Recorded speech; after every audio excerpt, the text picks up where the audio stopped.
ఓం నమః శివాయ. ఓం నమో నారాయణాయ. నరదృష్టి కర్మ నివారణ, సంచిత కర్మ, ప్రారబ్ధ కర్మ, ఆగమిక కర్మ నివారణ, సకల దోష దగ్ధ తులాభార కాళభైరవాయ నమో నమః. ప్రథమం శైలపుత్రి, ద్వితీయం బ్రహ్మచారిణి, తృతీయం చంద్రఘంటిక, కూష్మాండేతి చతుర్థం, పంచమం స్కందమాతేషు, షష్టమం కాత్యాయని చ, సప్తమం కాళరాత్రి, అష్టమం మహాగౌరీ, నవమం సిద్ధిరాత్రి. శ్రీ రాజరాజేశ్వరీ దేవ్యై నమోస్తుతే. హరి ఓం.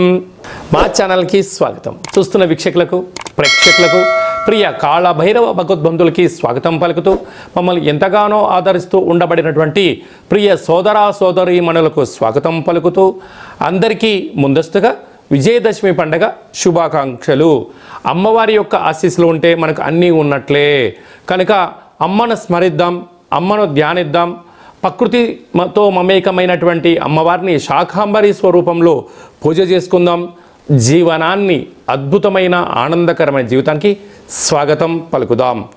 1వ తారీఖు 10వ నెల 2024 నుండి 15/10/2024 వరకు పుట్టినటువంటి వారందరికీ కూడా ముందస్తుగా జన్మదిన శుభాకాంక్షలు. గతంలో వివాహం చేసుకున్న వారికి వివాహ వార్షికోత్సవ శుభాకాంక్షలు. ద్వాదశ రాశుల్లో గ్రహ గమనాల్ని ఒకసారి వీక్షింపచేద్దాం.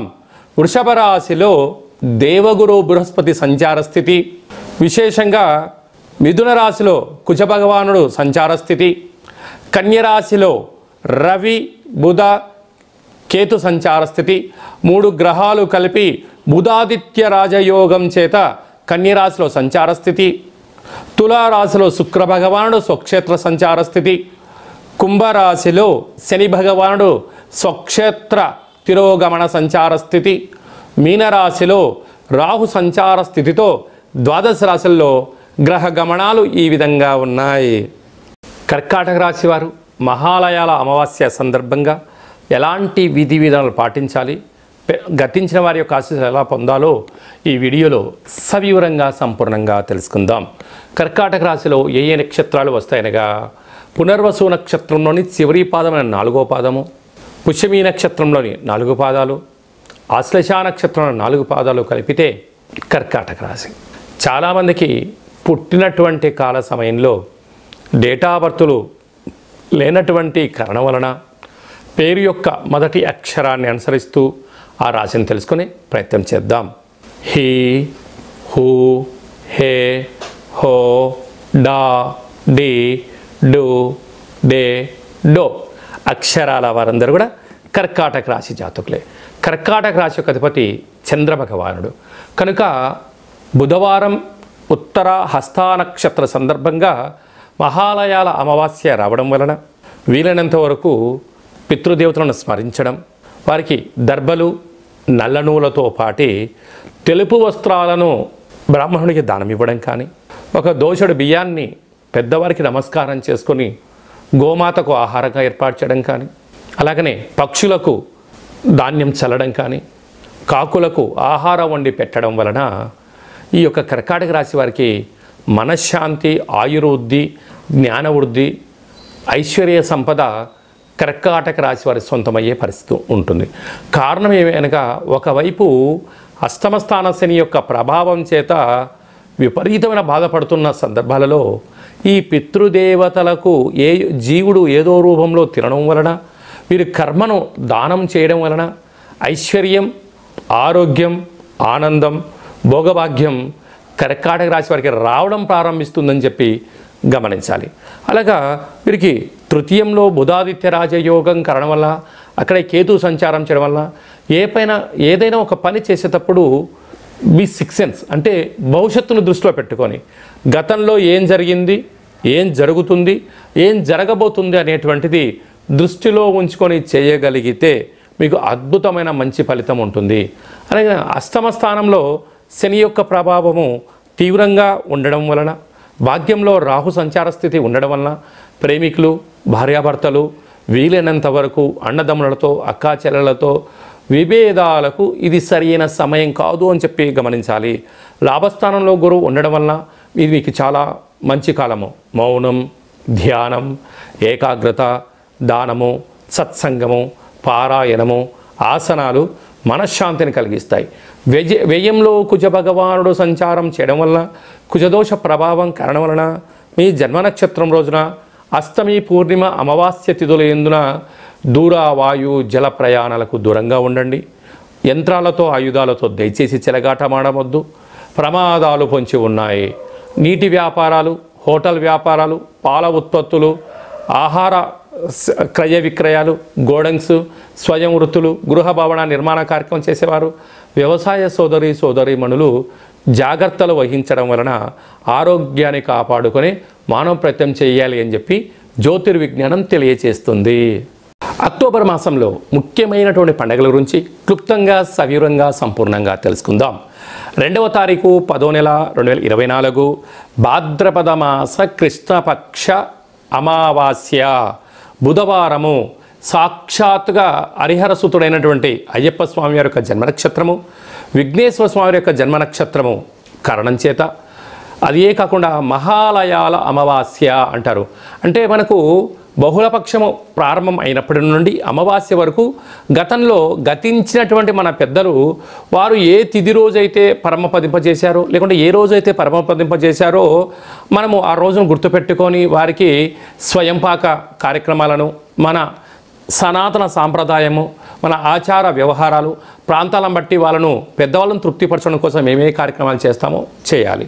అలా పరిసర ప్రభావం చేత కుదరలేనటువంటి వారందరికీ ఈ యొక్క అమావాస్య తిథి యందున తప్పకుండా ఆ గతించిన వారిని స్మరించుకొని వారి ఆత్మ తృప్తి కోసమే ఏదైతే కార్యక్రమాలు చేస్తామో మనకు వారి యొక్క ఆశీస్సులు ఉంటాయి. అలాగనే బ్రాహ్మణుడికి కానీ స్వయంపాకం దానం ఇవ్వడము, గోమాతకు పచ్చడి గడ్డిని, తౌడు లాంటివి ఏర్పాటు చేయడము, పక్షులకు అనగా కాకులకు ప్రత్యేకంగా అన్నం వండి వాళ్ళ పేరు మీద ఏర్పాటు చేయడము, బీదలకు ఆహారాన్ని ఏర్పాటు చేయడము, శునకపు మహారాజులకు అనగా కుక్కలకు దానం చేయడం వలన గతించిన వారు ఆ రూపంలో వచ్చి వారు స్వీకరించి మనల్ని ఆశీర్వదించి వెళ్తారు అనేటువంటిది సనాతన ధర్మం చెప్తుంది. కనుక మనమందరము కూడా గతించిన వారిని స్మరిద్దాం, వారి యొక్క ఆశీస్సులు పొందుదాం. అలా కుదరలేదు అనుకుంటున్న వారందరూ ఈ కింది నెంబర్ సంప్రదించినట్లయితే, మీ యొక్క పెద్దవారి యొక్క గోత్రనామాలను పంపించినట్లయితే మన యొక్క కాళభైరవ స్వామి యొక్క దేవాలయంలో ఏర్పాటు చేయడం జరుగుతుంది. కనుక మీ ఈ కార్యక్రమం అంతా కూడా మీకు వాట్సాప్ కాల్, వీడియో కాల్ ద్వారా చూపించడం జరుగుతుందని చెప్పి గమనించగలగాలి. ఇంకొంచెం శక్తి కలిగింది కాశీలో ఏర్పాటు చేయడం, ఇంకొంచెం వెసులుబాటు కలిగింది మనకు గోకర్ణ క్షేత్రంలో మహాదేవుడి యొక్క ఆత్మ శివలింగం అక్కడ ఉంటుంది. కనుక అక్కడ చేసుకోవడం వలన కూడా వారి యొక్క ఆశీస్సులు ఉంటాయని చెప్పి గమనించాలి. అలాగే ఈ సంవత్సరం మనము గోకర్ణ క్షేత్రంలో ఇలాంటి కార్యక్రమాలు ఏర్పాటు చేస్తున్నాం. ఆసక్తి గలవారు ఈ కింద సంప్రదించి గోకర్ణ క్షేత్రంలో స్వామివారి యొక్క ఆశీస్సులు పొందే ప్రయత్నం చేద్దాం. శివుడి యొక్క ఆశీస్సులు అంటే కైలాసం నుంచి తీసుకొచ్చినట్టు మహాలింగం అక్కడ ఉంది కనుక వారి అందరినీ కూడా శివైక్యం చెందిన వారందరినీ కూడా ఆ పరమేశ్వరుడి యొక్క ఆశీస్సుల కోసమే ప్రయత్నం చేద్దామని చెప్పి గమనించాలి. అలాగనే ఈ యొక్క ఆశ్వీజ మాసం అంతను కూడా అంటే మనకు 2వ తారీఖు అమావాస్య అయిపోయింది. 3/10/2024 నుండి దుర్గా శరణవరాత్ర మహోత్సవ కార్యక్రమాలు ప్రారంభమవుతున్నాయి. అలాగనే 9వ తారీఖున షష్ఠి బుధవారము మూలా నక్షత్ర సందర్భంగా 3 సంవత్సరములు పడినటువంటి చిన్నపిల్లలకు మొట్టమొదటిసారిగా అక్షరాభ్యాసం చేయించాలి అనుకుంటున్న వారందరూ కూడా మహాసరస్వదేవి అలంకారం రోజున చిన్నపిల్లలకి అందరికీ కూడా అక్షరాభ్యాసం చేయించి వారిని పాఠశాలకు పంపించినట్లయితే సర్వత్రా అమ్మవారి యొక్క ఆశీస్సులు ఉంటాయని చెప్పి గమనించగలగాలి. అలాగనే 11వ తారీఖున అష్టమి, దుర్గాష్టమి, కాళాష్టమి అని చెప్పుకుంటాం. అనగా అష్టమి రోజున ఫ్యాక్టరీలు, కర్మాగారాలు, వాహనాలు, ఇళ్లకు, వ్యాపార సంస్థలకు మనము ఆయుధ పూజ చేసి ఒక గుమ్మడికాయను నిమ్మకాయను ఛేదింపచేయడము, పెరగన్నాన్ని నైవేద్యంగా పెట్టుకోవడం వలన అమ్మవారి యొక్క ఆశీస్సులు పుష్కలంగా ఉంటాయని చెప్పి గమనించగలగాలి. అలాగనే 12వ తారీఖున విజయదశమి పండగ కనుక విజయం కలిగించడం కోసం మనమందరం కూడా ప్రతి సంవత్సరం ఏదో ఒక కార్యక్రమాన్ని దిగ్విజయం పరుచుకోవాలి అనుకుంటున్న వారందరూ కూడా ఆ రోజు అమ్మవారికి పూజ చేసుకొని నమస్కారం చేసుకొని పనులు ప్రారంభించడం వలన జయహో విజయోహో అనేటువంటి శక్తి మనందరికీ కలుగుతుందని చెప్పి గమనించాలి.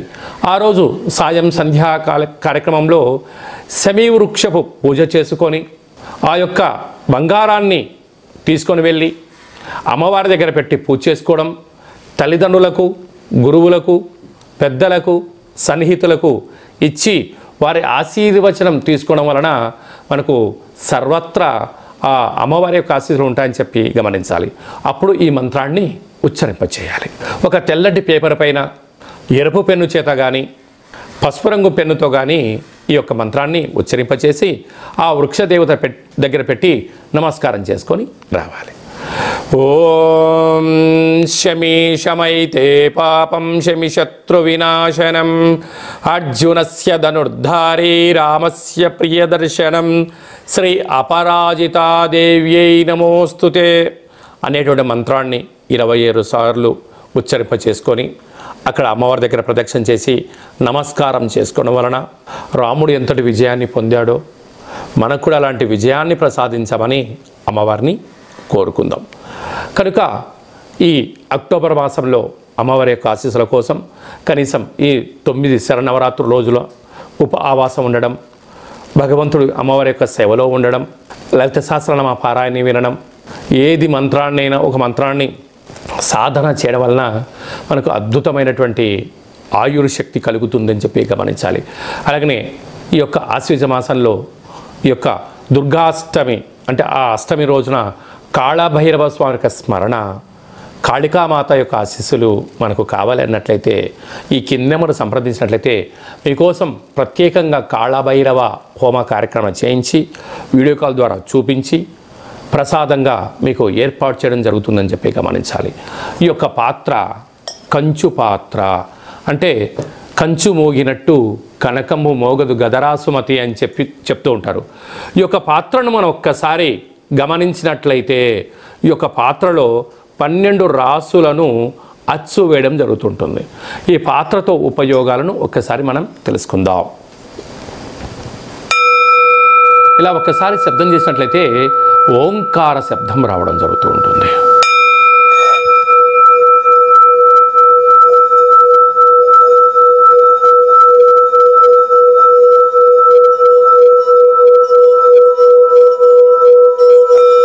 ఈ ఓంకార శబ్ద ధ్వరితాన్ని మనం ఇంట్లో ఏర్పాటు చేసుకోవడం వలన మనిషి శరీరంలో ఉండబడినటువంటి షట్చక్రాలు వికసింప చేసుకోవడం, గృహంలో ఉండబడినటువంటి జ్యేష్ఠాదేవి బయటికి వెళ్ళిపోవడం, గ్రామంలో దేశంలో సంచరించేటువంటి మహాలక్ష్మీదేవి అమ్మవారు గళ్ళు గళ్ళుమంటూ మన ఇంటికి రావడం, ఇంట్లో లక్ష్మీదేవి స్థిర నివాసంగా ఉండడం, నరదృష్టి, శత్రు ప్రభావాలు, ఆర్థిక ఇబ్బందులు తొలగిపోతాయని చెప్పి గమనించాలి. అలాగా ప్రతిరోజు ఉదయం పూజ చేసుకున్న తర్వాత ఉదయం 12 సార్లు, సాయంత్రం 12 సార్లు ఆ యొక్క శబ్దం చేయడం వలన అద్భుతమైన ఐశ్వర్యం మన సొంతమవుతుందని చెప్పి గమనించాలి. అలాగనే ఈ అక్షయ పాత్రతో పాటు కాళభైరవ స్వామి యొక్క పిరమిడు, డాలరు, కంకణము మీకోసం ప్రత్యేకంగా కాళభైరవ హోమ కార్యక్రమాన్ని ఏర్పాటు చేయించడం, ఒక కాళభైరవ సౌభాగ్యం ముడుపును కట్టడం, కూష్మాండ దీపాన్ని ఏర్పాటు చేయడం, ఇదంతా కూడా వీడియో కాల్ ద్వారా మీకు ప్రత్యక్ష ప్రసారం చూపించడం జరుగుతుందని చెప్పి గమనించాలి. అలాగనే 27 రకాల వస్తువులతో దిష్టి తీయించడం కూడా జరుగుతుందని చెప్పి గమనించాలి. అలాగా ఈ యొక్క అక్షయ పాత్రను ఎవరైతే సొంతం చేసుకుంటారో 12 నెలలు ఒక్కొక్క నెలలో ఒక్కొక్క రకమైన కాళభైరవ స్వామివారు ఉంటారు కనుక ఆ కాళభైరవ స్వామి యొక్క పూజా కార్యక్రమం చేయించినప్పుడు మీ గోత్రనామాలు కూడా చెప్పడం జరుగుతుందని చెప్పి గమనించాలి. ఆసక్తి గలవారు ఈ కింది నెంబర్ని సంప్రదించి అక్షయ పాత్రను సొంతం చేసుకోగలరు. కాళభైరవ హిమాలయ సముద్రపు సైంధవలవన దీపం అంటే ఉప్పులందు సైంధవ లవణం ఉప్పు వేరయ్య అని చెప్తారు. మనము ఏదైనా ఉప్పు లేకపోతే రుచులు రావు కూరలు. అందుకే అప్పు చేసైనా ఉప్పు కొనమంటారు. కానీ అది ఎలాంటి ఉప్పు కొనాలి?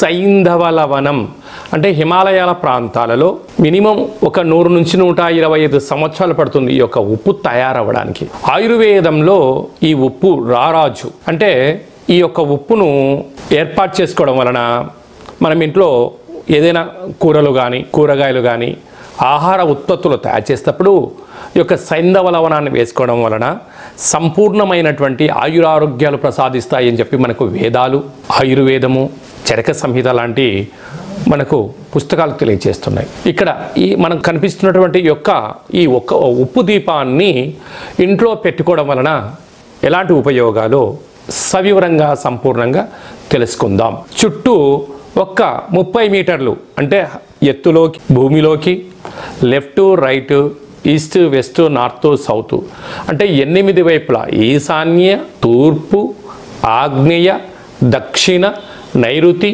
పశ్చిమ, వాయువ్య, ఉత్తర దిగ్భాగము పైకి కిందికి చుట్టూ 30 మీటర్ల వరకు ఈ యొక్క పొగ ద్వారా ఈ ఉప్పు కరిగిపోతూ మనకు ప్రశాంతమైన వాతావరణాన్ని కలిగిస్తుంటుంది. అంటే ఇంట్లోకి రాగానే అంటే బయట ఎన్నో పనుల చేత ఎన్నో రకాలుగా ఇంట్లోకి రాగానే ఈ యొక్క ఉప్పు దీపం యొక్క గాలిని సోకడం వలన ముందు మనకు మనశ్శాంతి కలుగుతుంది. కానీ మీ వ్యక్తిగత జాతకం తెలుసుకోవాలనుకుంటున్నారా?